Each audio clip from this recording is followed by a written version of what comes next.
Good morning. Welcome to the world news of salmon farming for the 5th of August. These are really good results and one of the better years over time.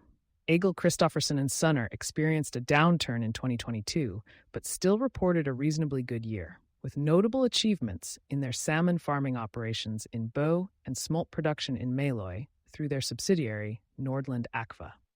Despite an overall revenue decline of 7.4% to 614.1 million, largely due to lower sales in a co-location agreement and rising production costs, they managed to achieve an operational profit of 152 million. The company faced challenges such as winter sores, which impacted production quality and anticipates higher resource rent tax in 2024. The corporation recorded total debt of 278.4 million and equity of 889.3 million at the end of the year. Additionally, they managed their first fish escape incident last year. After a surge in 2022, a downturn followed for this Øygarden company, Televåg Fiskeoppdrett, a salmon farming company based in Øygarden west of Bergen, reported a net profit of 33.8 million for 2023. Despite an 8.3% decrease in revenue to 276.5 million and a 32.5% drop in operating income compared to the previous year, company's board noted satisfactory activity levels. The declines were attributed to the timing of slaughter and sales. Televåg faced a significant financial setback in 2019, but has shown resilience with improved performance in subsequent years. As of the end of 2023, the company had 11 employees, a recorded equity of 172.8 million, and a debt of 165 million, reflecting strong liquidity to support its operations. Selstad hoisted the results in a headwind. Despite challenges related to resource rent tax, quota uncertainties, and increased costs, Nordfjord-based Selstad company saw a successful 2023.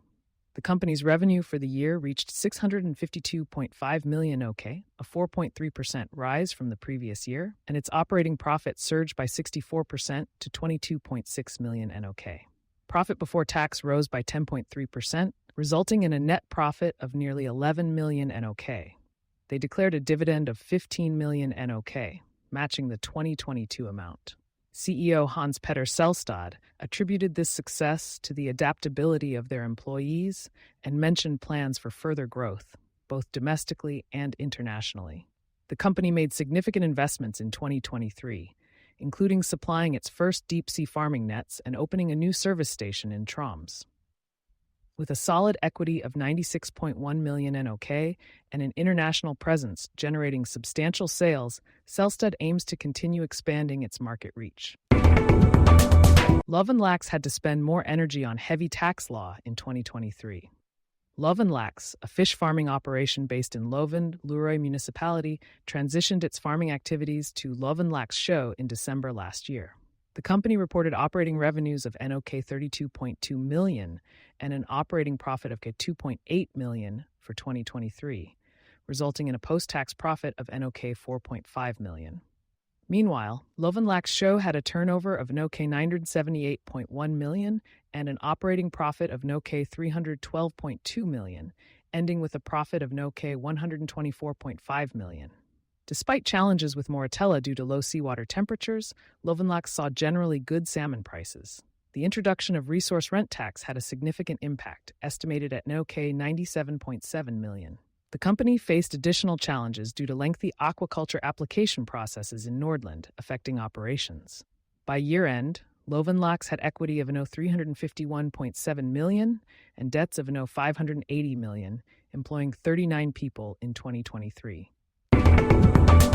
Result jump for Gigante Havbruk, which does not pay resource rent tax. Gigante Havbruk, an aquaculture and R&D company, reported a 13.7% increase in revenue, reaching 1,281.2 million from 2022 to 2023, with pre-tax profit up by 39.5% to 221.5 million. Primarily operating in Salten and Helgeland, its parent company is based in Bodø. The net operational cash flow in 2023 was 222.2 million, and the company paid 43.8 million in taxes.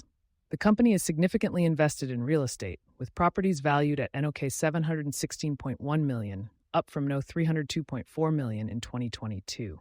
Key assets include a 76% stake in Boda Glimt's Aspmyra Stadium and significant holdings in various aquaculture entities. As of year-end, the company had a total equity of 1,247.4 million and a cash reserve of 597.7 million.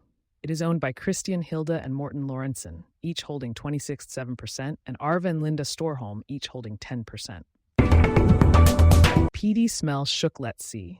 The research and development company LetSea experienced a challenging year, with operating results falling by 59.6% to 26.2 million from 2022 to 2023 due to disease outbreaks.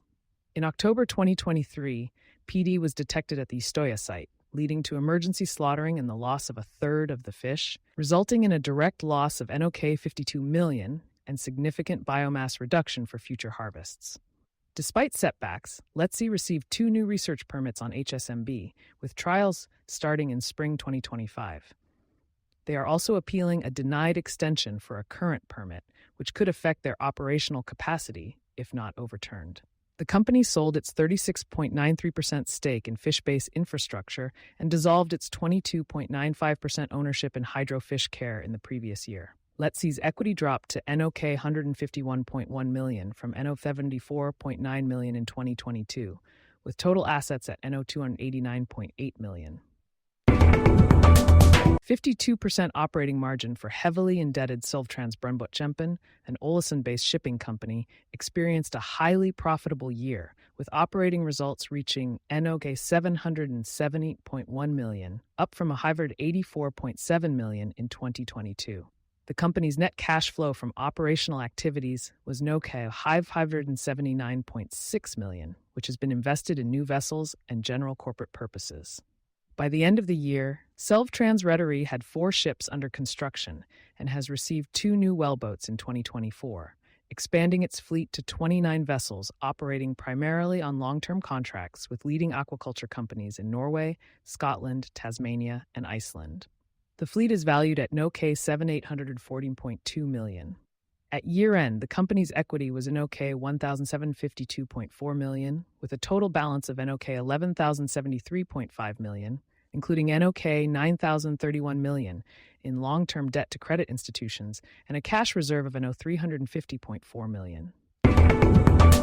The weakening of the krone boosted seafood exports in July. Norway sold fish worth 13 billion kroner in July, marking a 6% increase from the same month last year. The rise in export value is attributed to a weaker Norwegian krone against the euro and dollar, which offset a significant price drop in salmon with volume growth. The UK experienced the highest value growth, with a 64% increase in export value and a 117% rise in export volume compared to last year. While frozen whole cod and haddock exports also saw increases, the overall growth was mainly driven by fish meal and oil exports. Norwegian salmon exports reached 107,442 tons, valued at 9.6 billion kroner, showing a 3% increase in value and 13% in volume, despite price drops. Poland, the Netherlands, and the USA were the top markets. Trout exports grew to 8,025 tons, valued at 698 million kroner, showing a 36% increase in value and 38% in volume, with Thailand, Ukraine, and the USA being major markets.